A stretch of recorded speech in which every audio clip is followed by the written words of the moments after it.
नमस्कार मित्रांनो. 7 जुलै भागामध्ये आर्या आईस्क्रीम आणायला जाते आणि अर्जुन तिची वाट बघत असतो. मनात म्हणतो, आर्या, मी आणि अमोल खूप वर्षानंतर भेटलो. आता आमचं नातं कुणीच संपू शकत नाही. तेवढ्यात आर्या येते आणि म्हणते, अर्जुन, तुझं आवडतं आईस्क्रीम माझं कुठलं आहे सांग बरं. अर्जुन लगेच सांगतो. ती अरे वा, तुझ्या लक्षात आहे. अर्जुन म्हणतो, माझं आवडतं आईस्क्रीम तुझ्या लक्षात आहे, मग माझ्या नाही राहणार का? ती अर्जुन, तू बोलला का पिशी? नाही म्हणजे मी माझा साखरपुडा विसरला. अर्जुन आता तिच्या हाताकडे बघतो तर तिच्या बोटामध्ये साखरपुड्याची अंगठी असते. ती अंगठी ना, अरे ती निघतच नाही आहे. काढायचा प्रयत्न करते. अर्जुन म्हणतो, अगं राहू दे. आणि आर्या, आप्पीशी बोलायचा प्रश्नच येत नाही, कारण मी तिकडे फक्त अमोलसाठी आहे, आप्पीसाठी नाही. आर्या म्हणते, हो रे, पण तिच्याशी बोलला असताना तर बरं झालं असतं. तो ऐक ना आर्या, मी अमोलसाठी आईस्क्रीम घेऊन येतो हां. आर्या म्हणते, हो हो घे ना. तो घरच्यांसाठी पण घेतो. ती कशाला? तो आश्चर्याने तिच्याकडे बघायला लागतो. ती अरे नाही म्हणजे त्यांना आवडेल की नाही आवडेल यामुळे बोलले. अर्जुन म्हणतो, नाही नाही, अमोलसोबत ते पण खातील. अरे म्हणते, ते आप्पीसाठी आईस्क्रीम कशाला घेतो? तिचा काय संबंध आहे?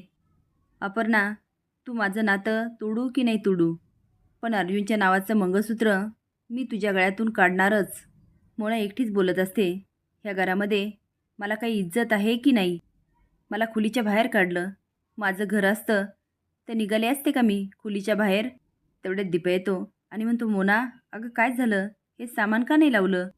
मोना म्हणते, मला खोलीच्या बाहेर फेकलं आणि मी सामान लावत बसू? ती मास्टर बेडरूम आपली होती ना? दीपा म्हणतो, नाही, ती दिदीची होती. मोना म्हणते, म्हणजे इथं आपला काहीच हक्क नाही तर? तो अगं एक साध्या खोलीचा प्रश्न आहे. तिथे राहिलं काय आणि इथे राहिलं का काही फरक पडतो का? आणि हे बघ, ह्या खोलीमध्ये किती छान सूर्यप्रकाश येतो. तुला इथे रील्स पण काढता येतील.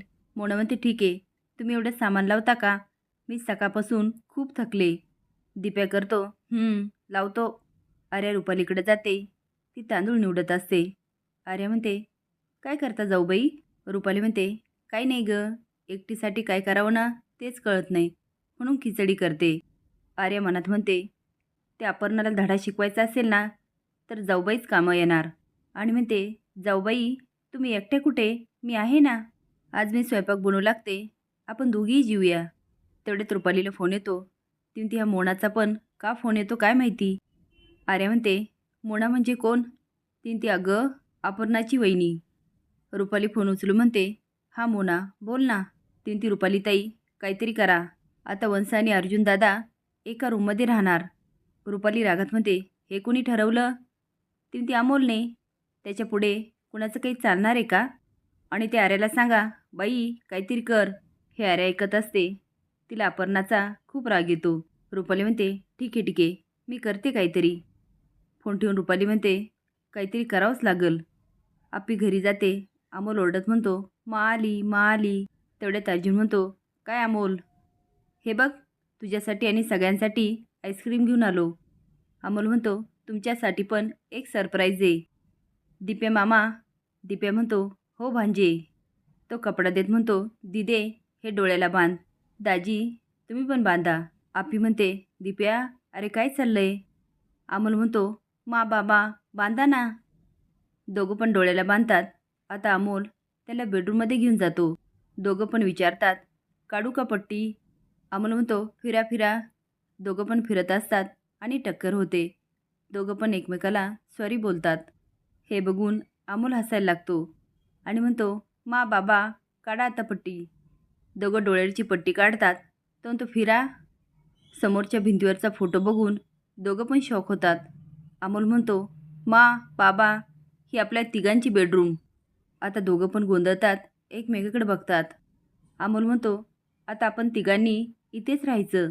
अर्जुन म्हणतो, अमोल, पण एवढं सामान तुला कोण आणू लागलं? अमोल म्हणतो, माझे फ्रेंड्स, मी त्यांना बोलवलं आणि सामान आणलं. तुम्हाला आवडली का आपली रूम? अर्जुन त्याच्या तोंडावरून हात फिरवत म्हणतो, हो, खूप आवडली. तो म्हणतो, मा, तुला नाही आवडली? तू का बोलत नाही आहे? आपी स्माईल करत म्हणते, खूप छान आहे. तो मा बाबा, तुम्ही थांबा, मी आलोच 1 मिनिटात. आपी म्हणते, अर्जुन, अरे हे सगळं अर्जुन म्हणतो आप्पे हे सगळं अमोलला एकट्याला सुचणं अशक्य आहे. त्याने कोणाला तरी विचारलं असेल. मला तर नाही विचारलं. तुला ते अर्जुन 1 मिनिट. मी सकाळीच तुझ्यासमोर त्याच्याशी बोलले ना. त्याला काय बोलले होते? संध्याकाळी आल्यावर बोलू. अर्जुन म्हणतो अमोलने हे सगळ्यांनी एकट्याने करणं. ती अर्जुन अरे लहान आहे तो. त्याला वाटत असेल आपल्या आईबाबांनी एकत्र यावं तर यामध्ये काय चुकीचं आहे.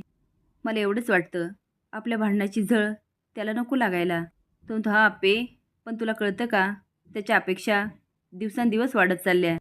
आप्पी म्हणते हे तू मला का सांगतोय? तो म्हणतो नाही मला असं वाटतं आपण आत्ता अमोलशी बोललं पाहिजे. आता अमोलशी काय काय बोलायचं हे अर्जुन आप्पीला सांगतो. तेवढ्यात अमोल येतो. आप्पी बोलायला लागते. अमोल म्हणतो मा बाबा काय बोलले ना ते मी सगळं ऐकलं. अर्जुन म्हणतो बाळा तू ऐकलं ना ते बरं झालं. आमचं तुझ्यावर खूप प्रेम आहे आणि आम्ही तुझ्यासाठी एकत्र पण राहू. दोघं पण त्याला समजावतात आणि म्हणतात आम्ही फ्रेश होतो हां. अमोल मनात म्हणतो ह्या दोघांना एकत्र आणायचं असेल ना तर सिम्बा साधा प्लॅन चालणार नाही. सकाळी उठतात तेव्हा आप्पी आणि अर्जुन एका बेडवर झोपलेले असतात. अर्जुन उठतो आणि प्रेमाने आप्पीकडे बघत असतो आणि म्हणतो आप्पे आपल्याला किती एकत्र यायचं असेल ना तर मार्ग काय आहे? माझं बरोबर की तुझं बरोबर अशा पण स्पर्धा लावली नसती ना तर दोघांनी मिळून नियतीला पण उडून लावलं असतं. तेवढ्यात त्याचा फोन असतो. तो घ्यायला जातो पण आप्पी त्याच्यावर हात टाकते. तो फोन घेण्यासाठी आप्पीचा हात बाजूला काढायला जातो आणि त्याच्या हातात तिचा हात येतो. तेवढ्यात आप्पीला जाग येते. ती शॉक होऊन म्हणते अर्जुन असेच नवीन अपडेट जाण्यासाठी लाईक आणि सबस्क्राईब करा. धन्यवाद.